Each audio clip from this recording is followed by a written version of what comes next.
that's Dominique that's right here. And Dominique had spinal bifida too. And it was so crazy because I remember like all the surgeries that my mom had and then like all the surgeries that like she was going through and me and her connected. So shout out to Dominique. I think that's her last name, Dominique Robinson. Well, Dominique, is that you? Is that Dominique? Dominique, is that you? I don't know. I'm not really sure. 50 we'll know so we'll know in a little bit. Yeah. You know, sometimes it takes a little while to come in. But let me ask you a question, because I've seen this thing on Facebook with somebody, not to cut you off, but what do you feel, this is like a big topic, I don't know if you made of someone, if you had like a gay child or a friend or anything, and somebody that you dated or your friend started dating the person you would, like how do you feel about that thing? But what's the limit? Is it okay for a friend to date an ex? Is it okay for... That's never okay.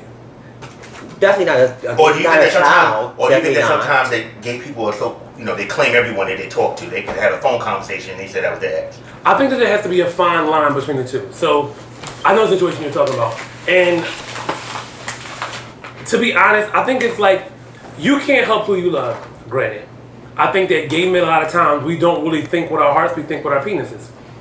In a situation... You don't have to say gay men because that's men period. That's men period, okay, right. but men period. That's men period. But in that situation, I just kind of feel like there should have been boundaries set. Like if I call you, you know, even though as I'm getting older, you know, I'm not playing house no more.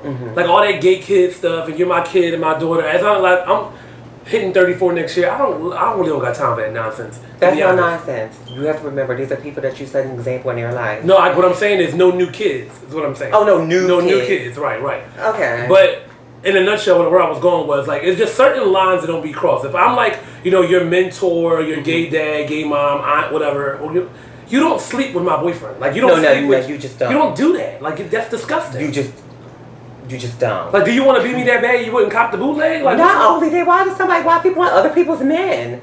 Get your own. How do you get your own man? You don't have to have every. I don't want your man. That's your man. I don't want him. And there was only one situation I could ever think of in my life that whereas though, you know, me and my best friend Jamal, there was somebody that I talked to, and it wasn't even nothing serious. And he called me and said, hey, you know, I met X, Y, Z. Is it all right? Go get your life. Like, go ahead, have fun. But you know what I find out to be something real? Some people get a kick off of seeing if they can have somebody else's, they can have a person's piece. They do. Certain girls and certain guys and stuff like that. But then the nasty part about it is if you think about something like, you know, depending on how y'all, what terms of endearment y'all were on. Imagine if you did something disgusting with this child. That's right, but that's and then why you went and then, right. Now you have my friend. You know how disgusting your friend is. That's right. And then like y'all just sit on the phone and talk. So if you just keep that in mind, darling, then you don't play in nobody's backyard. You don't play in nobody's backyard because you don't know what is going on. You don't know what's going on. So you got to be just that nasty to go and clean up somebody's backyard, dig up in their dirt and stuff. I ain't here for it. You got to be just that. Yeah, I don't want. And then the part that makes me mad too is like when they get in these relationships, they start to gloat. Like, wait, somebody has a good question for you guys. How do you feel about a man you were getting to know? He ends up messing with your close friend, but the guy you were talking to says he loves you and he's sorry. But all after I called him a fuck boy excuse. I think you're still a little salty. Wait. It says see more, but I can't see more. Like it says, how do you feel about a man you were getting to know and he ends up messing with your close friend? But the guy you were talking to says he loves you and he's sorry, but all after I called him a fuckboy, excuse my language. Then he says, I see why you call me that, shaking my head. But is this the same guy? The same guy? The same guy? And they said, Jacen, please answer. Wait. Yeah, you gotta be a little bit more. You gotta be clear. Okay, basically he's saying his friend, I guess the guy was with messed around with a guy, a friend, somebody he knew. He confronted him. He's saying that the dude's saying he's sorry and all that stuff, but that's basically after he just went in on him and called him a fuckboy and all that. He said, "Yeah, I know I'm a fuckboy. I fucked up." No, he's done. You leave him. If he did it already, you were getting something. You're setting yourself up. No, you said because my thing is that you're setting the tone, and like a lot of times people show you who they are initially, and sometimes they don't. But when they finally do, no, he gotta go. Like, why would I degrade myself to stay with you after like You done messed with my friend? Well, he basically showed who he was in the beginning. Yeah, like I'm good. So you leave that right in the beginning. Yeah, deuces. And you don't drag that along with you. And then I'm done with the friend too. No shade. Like Right. you ain't a friend. Right, because you just goddamn thirsty. Now, Yeah. you seen me up. Now you seen us all up on each other. Why you had to go in? Because he wanted to beat you so bad. Okay, why you Wait, had to go in? No, you seen the ring was all over this and stuff. All over this. Yeah. So, prep or condoms? Condoms. Both. Condoms. Both. Condoms. Both. What I say is, if you've been fine all these years and you're fine still today, stick to the remedy that you were sticking to, and you'll be fine. I don't think you need any self. No, but I disagree with that because I think that sometimes what's been working for you is not ultimately it's not just you. Mm-hmm. It's also the other person that you're bringing into the equation. Mm-hmm. So I think that granted, prep is still quote unquote new, but at the same time, both use a condom and take prep. But you don't feel that. Okay, because some people that's on these prep or whatever, they feel like then they can be promiscuous, right? And yeah, but that's only causing some other type of letters. So therefore, what other type of letters? If you're on I don't know because I don't know. But no, if you're on prep is a contraceptive that protects you from receiving HIV or HIV transmission. Right. It does not protect you from the other shit, but it does protect you from that. But so what's the point? Why would you want to take that to? You would want to take that to protect you from the thing that's killing you, not something that you can live with. If you're going to take a medication already, then it's kind of like, if I'm going to take a medication, I'm going to take it for the one that's going to take me out of here to prevent, you know what I mean? Like, just use a condom. I don't know. No, I think you should use both. But because in this day and age, 9 times out of 10, and this is just not just for me, just for all of us, like, we all probably have slept with somebody who was HIV positive and didn't know. Mm-hmm. Granted, the condom may or may not have shielded you from that, but if there is a contraceptive out, such as PrEP, that will give you an extra barrier, do it. I'm nervous. Do it. I'm a little nervous with it. Are you nervous of it? Yeah. A little. What makes you nervous? Because I don't know. Just stick to whatever you've been saying. If you're fine now to this day and you've been doing whatever you've been doing, stick to that. Just stick to that. Wait, I don't think you need to be medicated to. I don't know.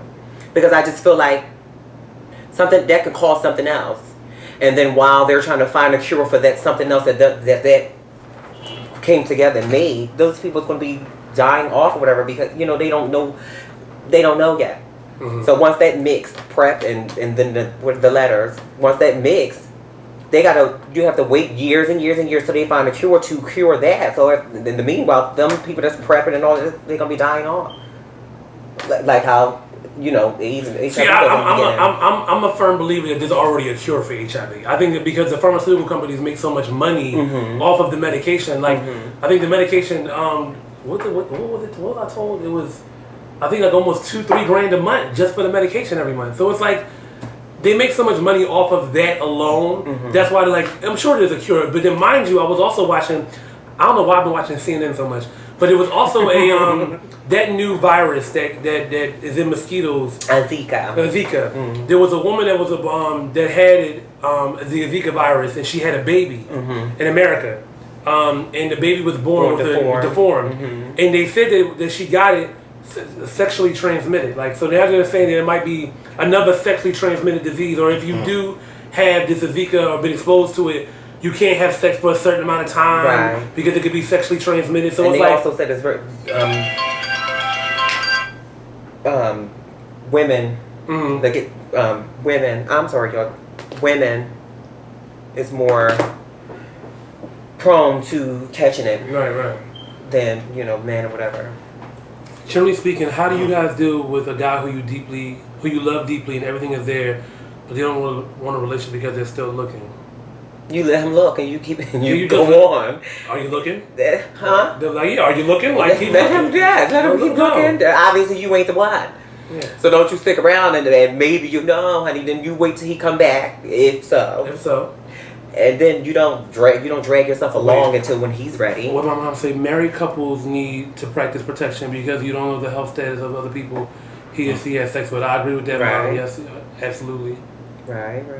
Prevention all the time. You don't think that's even more scary than even like being married, he's like, damn, you can't take no chances. Well, I was listening to the radio the other day. The study now, first it was men that was cheating more on females. Now it's equal. Now it's more like they're equal. Women is cheating now on their men. But I guess so. If they see like this way, honey, he cheating on me, I'm gonna get mine too. But see, I think that goes back to, and I know I'll probably get crucified for this, but I believe that marriage is not just about love. Though the foundation of it is about love, marriage is a business. Right. So at the end of the day, these people are married because of the business aspect of, like, for example, I hate to keep using them, but Beyonce and Jay-Z. I'm sure they love each other, but they got, this is an investment. Right. This is a business. So at the end of the day, this marriage has to work because of the business. Right. We talking about financially, emotionally, spiritually, socially, financially, solely. Like, it's a business. Yeah. A marriage is a business. Speaking of which, I had an interesting story that happened today. As you guys know, I'm a makeup artist. So I did a wedding today. The wedding party, beautiful wedding party, it was about 13 people. So I was doing the bride's makeup. As I was doing the bride's makeup, I'm like, hey, how long have y'all been together? She was like, I've been together, we've been together for 4 years. I'm like, okay, 4 years, cool, So y'all basically married, but this is an expensive party. So I'm like, is the groom here in the hotel? She's like, oh yeah, she's here upstairs. Never was I prepared. Never was I prepared. I'm gonna tell you why. I wasn't prepared because, number one, she's Haitian. And as you guys know, and some of the viewers may know this, homosexuality and like the West Indian, like Haitian, they are not here for it at all. Yeah, I don't think they will ever get past that part. Like at all, are not here for it. And the fact that her mom and her dad was there. Whole family. Well, that was good. So supportive. That was amazing. That was fantastic. It was amazing. Like, it was really, really good. It gave me hope. You want to get married? So you want to get married? I used to say I didn't believe in gay marriage. I'm going to be totally honest. But my perception of it has kind of changed. Well, so it's kind of like, what it changed to what? I could see myself getting married to the right person in the right time. Right now is not the time for that. Right. But I could see me eventually doing it. You gotta definitely a lot of stuff from your mom. Sean said right to y'all. Right. So about much. what? We said a lot of right. We said a lot of things, Sean. We said right about. Love Kevin said you look so pure, Miss Benzie. Love y'all. Love you, Kevin. Kenyon I love on you here. too. The family. Kenyon. Shout out to the family, of course. Yes. What's up, Shout out to the Royals. Wait, right? It's Wait, hold on. Let them know who the Royals are. Break down the Royals. Oh, darling. Break down the Royals. Go down the list. Who are the Mahas? Who are the Royals? The Mahas and the Royals. Sanaya, you, Dad, Mercedes, Misha, Kenyon, me, Kevin, You ain't say that bitch name. Jamel. Did you say Pony? Pony. Oh.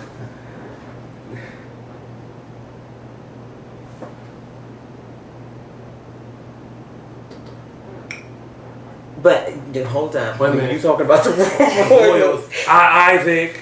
Yeah. Sean said me. Shawnee. The Maha.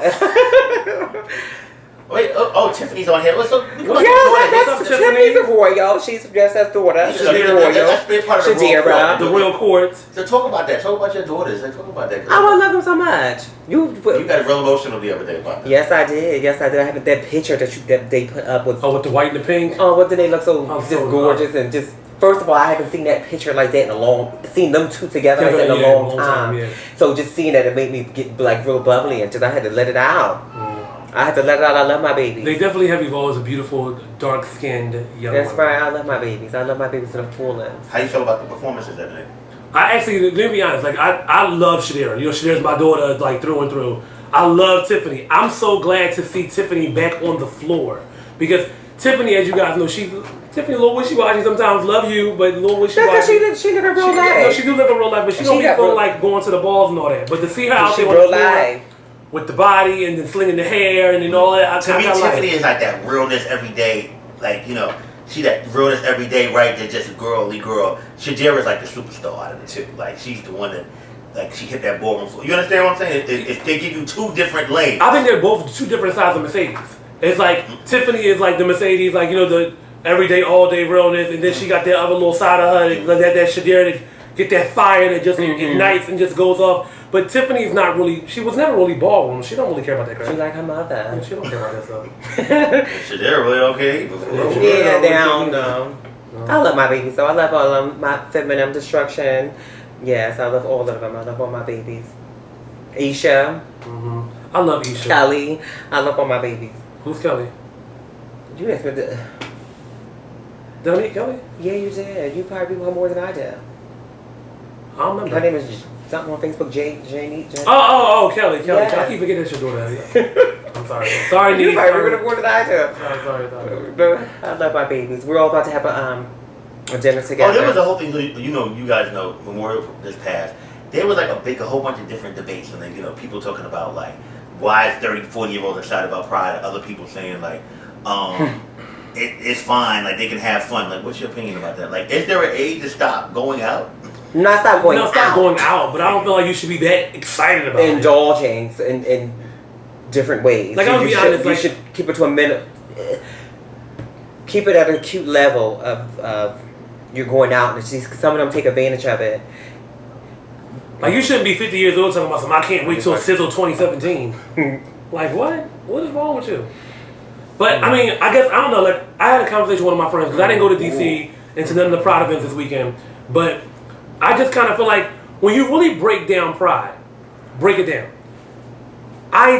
Like, most of us don't go to no kind of, like, forums and community events and affairs. All we doing is going city to city, partying, drinking, some of them drugging, getting turned up, and having sex. Right. And they travel in packs to do from that. city to city to do that. Wow. And when you really break it down, what am I so proud of?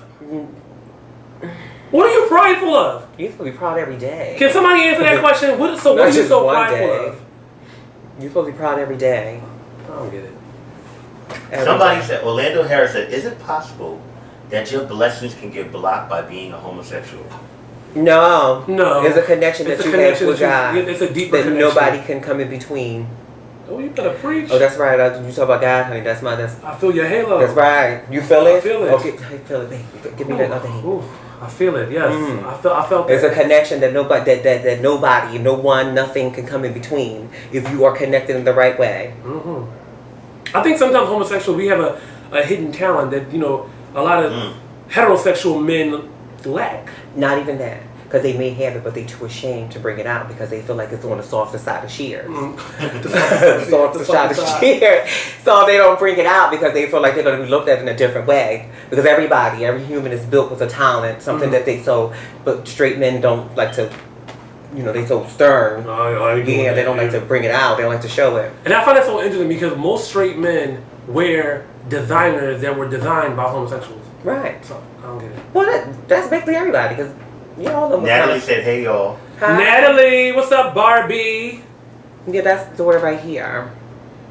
Yes, Janae. They go to Pride to party and fuck, that's it. Well, can't they do that at home? They can do that at home, too. Okay.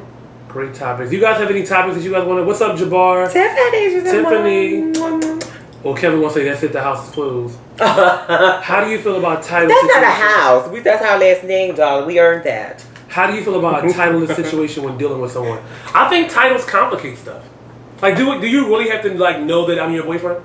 Yes, you No, I mean, you think a title complicate when you get married? It complicates stuff sometimes. No, you have to. Bitch, I need you to know. Where are we? You my man, yes. Because if you don't give me that title, then I'm entitled to do what I want. And you heard it first.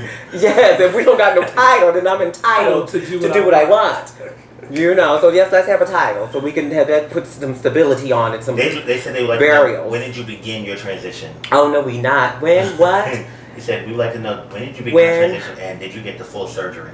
Yes, I have the full surgery. I began at 15, 14. 10. Okay, probably about 15, 14, I think. Now, next question. Do you think that's a personal question as far as about full surgery and stuff like that? That is a little bit personal. Do you think that's a personal question? Yeah, a little bit, but you must want to know.